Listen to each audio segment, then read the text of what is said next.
नमस्कार, आप देख रहे हैं डेली पोस्ट और मैं हूं आपके साथ अर्जुन सिंह और मेरे साथ मौजूद हैं सनत। तो आपका हमारी इस खास पेशकश डेली स्पोर्ट्स पर हार्दिक स्वागत है। तो आईपीएल 2024 में अगर मैं कहूं तो कल का मुकाबला कुछ यूं था कि मानो सीएसके के लिए एक बुरा सपना हो, क्योंकि सीएसके जो है अपने लगातार मुकाबले हारती जा रही है जैसे जैसे प्लेऑफ्स नजदीक आ रहा है। कल के मुकाबले में 210 रन बनाने के बावजूद भी सीएसके जो है अपने घर पर लखनऊ सुपर जायंट्स से हार गई। कल का मुकाबला जो है सनत बेहद रोमांचक था। टॉस जीतकर लखनऊ सुपर जायंट्स ने गेंदबाजी का फैसला लिया।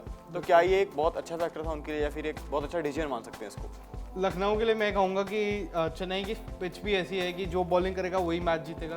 तो मैंने कल आपको बोल ही दिया था कि लखनऊ जीतेगी, तो लखनऊ ही जीती है मैच। और फैक्टर ये भी हो सकता है कि पिच का भी फैक्टर मैटर करता है और उनके बॉलिंग का जो है वो बहुत ज़्यादा मैटर करता है। तो कहीं ना कहीं मैं कहूं तो चेन्नई सुपर किंग्स ने अच्छा स्कोर खड़ा किया था। 210 रन का स्कोर जो है चेपॉक के स्टेडियम में काफ़ी होता है कि आप डिफेंड कर सकते हो, लेकिन गेंदबाजी में कहाँ कमी रह गई या फिर कह सकते हैं ना कल क्या वो पथिराना का जादू नहीं चल पाया, या कह सकते हैं कि शार्दुल ठाकुर उस प्रकार नहीं दे पाए जैसा वो हमेशा देते थे। जो सबसे बड़ी गलती जो कल सीएसके ने की वो ये थी कि पहला ही ओवर उन्होंने शार्दुल ठाकुर को दे दिया। ये सबसे बड़ी गलती थी। और क्योंकि आप देखिए कि अगर आप पहला ही ओवर उनको दे देंगे फिर उन पर प्रेशर बन जाएगा। अगर प्रेशर बन जाएगा फिर वो ढंग से नहीं खेल पाएंगे। अगर वो ढंग से नहीं खेलेंगे फिर आप मैच हार देंगे एट द एंड हो गया। तो फिर कल के मुकाबले में जो है 2 शतक हमें देखने को मिले। एक था ऋतुराज गायकवाड़ का 108 रन 60 बॉल पे, और गायकवाड़ का पहला शतक 2024 का। बिल्कुल उनका फॉर्म जो है वापस आ रहा है और ये सीएसके के लिए बहुत अच्छी खुशखबरी है आने वाले टाइम के लिए। तो अगर मैं दूसरे शतक की बात करूं, दूसरा शतक था ओवरसीज प्लेयर मार्कस स्टोइनिस का, जो कि एक बहुत बेहतरीन ऑलराउंडर हैं, बहुत अच्छे खिलाड़ी हैं। वो पंजाब किंग्स इलेवन पंजाब के लिए भी खेला करते थे और अब जो है लखनऊ सुपर जायंट्स के लिए खेल रहे हैं। मैं अर्जुन बस यही कहूँगा कि उनको अगर थोड़ा जल्दी आउट हो जाते, वो अगर आउट करना ही था थोड़ा जल्दी आउट कर देते उनको।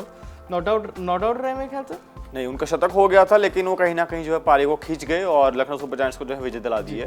तो लेकिन ये भी एक वजह थी लखनऊ सुपर जायंट्स की। और कहते हैं ना बड़ी पारियां तो होती ही होती हैं, लेकिन कोई कोई छोटी पारी जो है टीम को विजय दिला देती है। तो उसमें से काफी प्लेयर्स कल को निकल कर आए, जैसे कि मैं बात करूं दीपक हुड्डा की। 6 बॉल में मात्र 17 रन बनाना है, काफी आसान नहीं होता। दीपक हुड्डा का बखूबी प्रदर्शन पिछले आईपीएल्स में भी बहुत ज्यादा, सनराइजर्स हैदराबाद के लिए खेलते थे तो उनका उसमें भी प्रदर्शन बहुत अच्छा। नीचे आते हैं बट अच्छा प्रदर्शन देते हैं। बहुत रेयर होता है कि दीपक में उम्मीद होती है जो लोअर ऑर्डर के बैट्समैन होते हैं उनसे कि वो हमेशा गेम को फिनिश करा करेंगे, और उनके ऊपर एक अलग ही प्रेशर होता है, क्योंकि वो ओपनर जो है नई शुरुआत करता है। उसको ओपनर का मतलब की रिस्पॉन्सिबिलिटी, उसकी जिम्मेदारी होती है कि वो एक अच्छा स्टार्ट दे, जो कि लखनऊ को मिला नहीं था। कल मैं देख रहा था आईपीएल, जो कि पहले 6 ओवर थे उसमें लखनऊ का इतना अच्छा प्रदर्शन नहीं था, लेकिन कहीं ना कहीं मिडिल ओवर्स में जाकर, डेथ ओवर्स में जाके लखनऊ सुपर जायंट्स के जो लोअर ऑर्डर के बैट्समैन हैं उन्होंने जो है बहुत बेहतरीन प्रदर्शन किया। इसी कारण लखनऊ सुपर जायंट्स ने जो है चेन्नई सुपर किंग्स को उन्हीं के घर पे शिकस्त दे दी। और चेन्नई का एक और डिसीजन कल बहुत अच्छा था कि महेंद्र सिंह धोनी जो हैं वो आए थे बल्लेबाजी करने।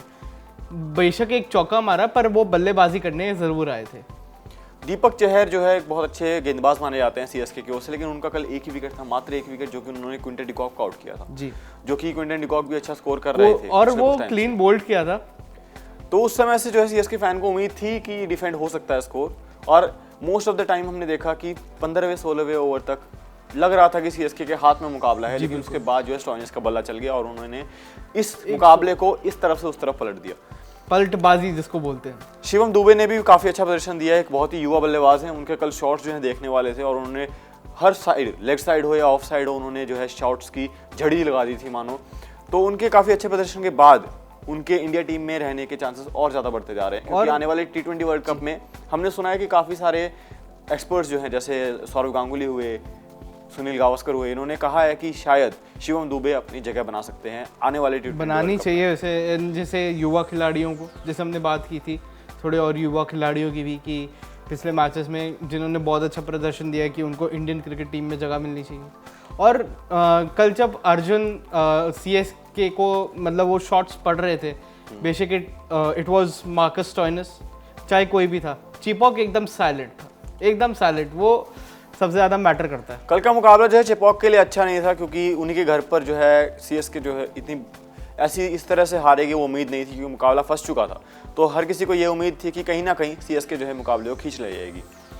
लेकिन मैं बात करूं अगर सनत, कल दोनों ठाकुर, चाहे वो शार्दुल ठाकुर हो या यश ठाकुर हो, यश ठाकुर ने थोड़े से कैचेस भी बहुत ज्यादा ड्रॉप किए थे सीएसके की पारी में। लखनऊ सुपर जायंट्स ने मैंने देखा उन्हीं की गलती के कारण 210 पहुंच पाया 210 CSK। पहुंच पाया। क्योंकि इतने कैच ड्रॉप्स मैंने आज तक किसी मैच में नहीं देखे थे सनत, मैं खुद देख के हैरान था पर कि यार ये कोई ठाकुर फील्डिंग होती है, लेकिन कहीं ना कहीं वो जीत गए। अगर लखनऊ हारती तो मैं पूरा का पूरा जिम्मेदार उनकी मिस फील्ड्स को देता, क्योंकि कहते हैं ना कि अगर कैचेस पकड़ते हो आप, कैचेस विन मैचेस की हम बात करते हैं, कैच ऑफ द मैच जिसको बोलते हैं हम, कैचेस विन मैचेस, अगर आप कैचेस पकड़ रहे हो तो आप मैच जीत रहे हो। लेकिन कल इसका ठीक उल्टा हमने देखा कि लखनऊ ने बहुत सारे कैचेस ड्रॉप किए, लेकिन किस्मत से लखनऊ पहले बॉलिंग कर रही थी, तभी वो जो है इस मैच को संभाल गई और अब एट द लास्ट CSK को हरा दिया।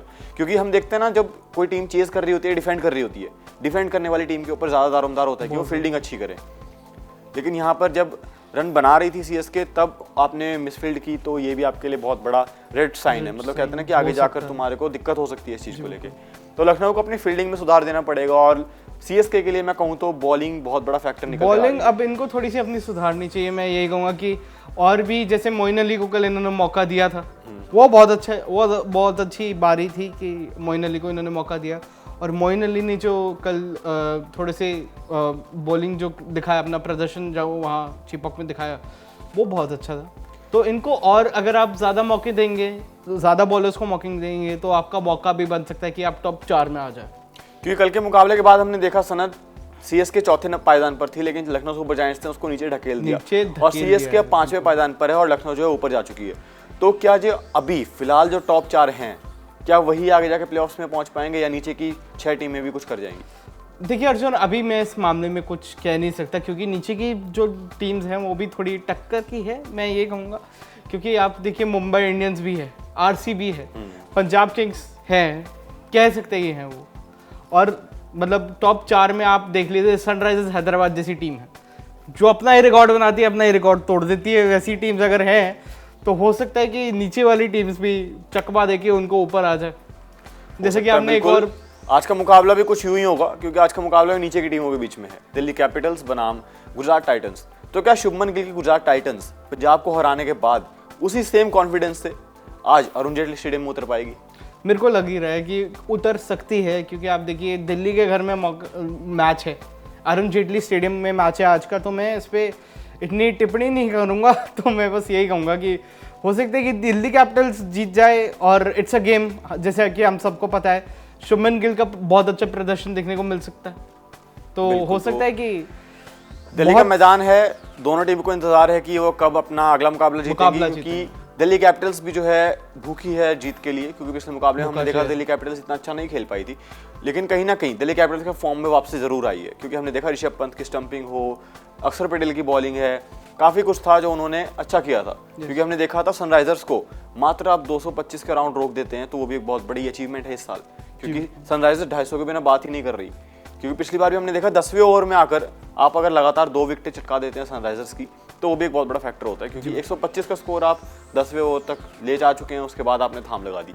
तो दिल्ली कैपिटल्स की बॉलिंग के ऊपर बहुत ज़्यादा दारोमदार होगा, क्योंकि आज गुजरात टाइटंस की ओर से काफ़ी अच्छे बल्लेबाज निकलते हैं। दिल्ली कैपिटल्स के आप देखिए, अगर ईशांत शर्मा की बात करें हम, तो उनका होम ग्राउंड है दिल्ली, तो हो सकता है वो उनका आज बहुत अच्छा प्रदर्शन देखने को मिले। दिल्ली के जैसे हम कहते हैं लड़के हैं, उसी पिच पे खेले हुए हैं, तो हो सकता है कि मतलब वो आज विकेट्स चटकाएं। और बहुत अच्छे बॉलर्स, बाकी भी बहुत अच्छे बॉलर्स हैं दिल्ली कैपिटल्स के पास। पृथ्वी शॉ है दिल्ली कैपिटल्स के पास जो कि अच्छी बल्लेबाजी करते हैं, और खलील हैं जो कि बहुत अच्छे जाने माने गेंदबाज, उनका नाम चलता है। क्योंकि वो एक सोने के मोहरे हैं दिल्ली कैपिटल्स के लिए कि वो जब भी विकेट की आवश्यकता होती है खलील को उतार दिया जाता है। तो खलील भी आज अच्छा प्रदर्शन कर सकते हैं। तो खलील के बदले कौन सा बल्लेबाज ऐसा है जो गुजरात टाइटंस में उनको मतलब कहते हैं ना कि कवर कर सकता है, टक्कर दे सकता है?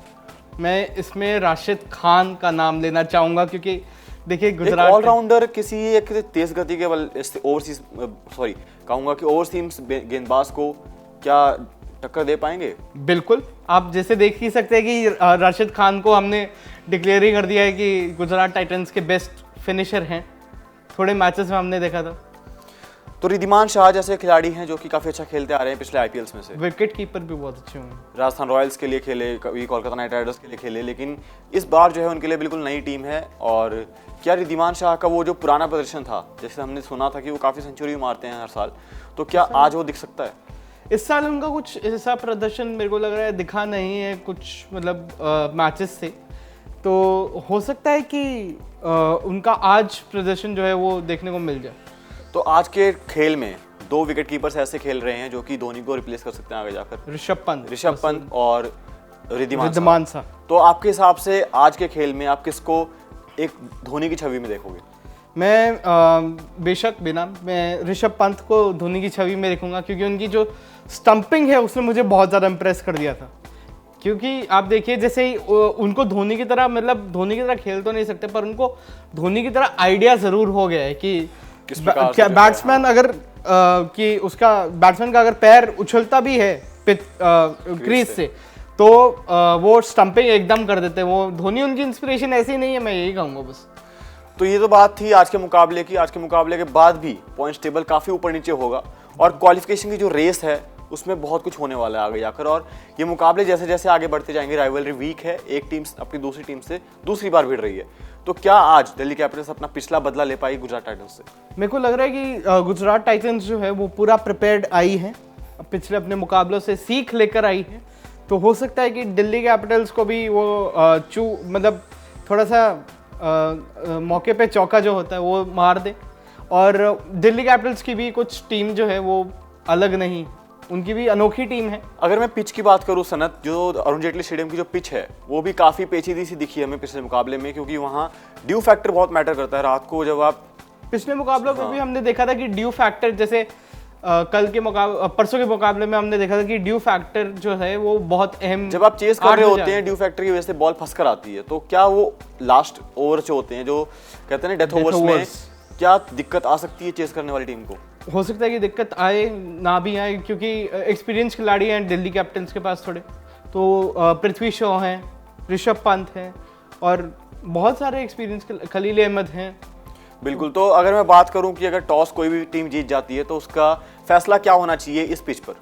इस पिच पर मेरे ख्याल से उनका फैसला जो है वो कल जैसा ही होना चाहिए। जैसे बीते कल के मुकाबले में हमने देखा कि उन्होंने गेंदबाजी चुनी, तो गेंदबाजी ही चुननी चाहिए जो मैच जीते, मतलब जिसके जो गेंदबाजी चुनेगा उसके हाथ से ही जीतता है वो आधा मुकाबला ऑलरेडी जीत जाता है। हम देखते हैं काफी मैच खेलों में ऐसा होता है।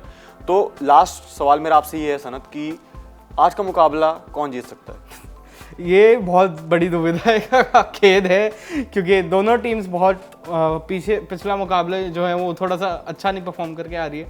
तो ये कहना आज मुश्किल है कि कौन जीतेगा। जो जीतेगा वो सिकंदर हो जाएगा। तो जाहिर सी बात है, जो जीतेगा वो पॉइंट्स टेबल में ऊपर जाएगा और उनके चांसेस क्वालिफाई करने के और बढ़ते जाएंगे।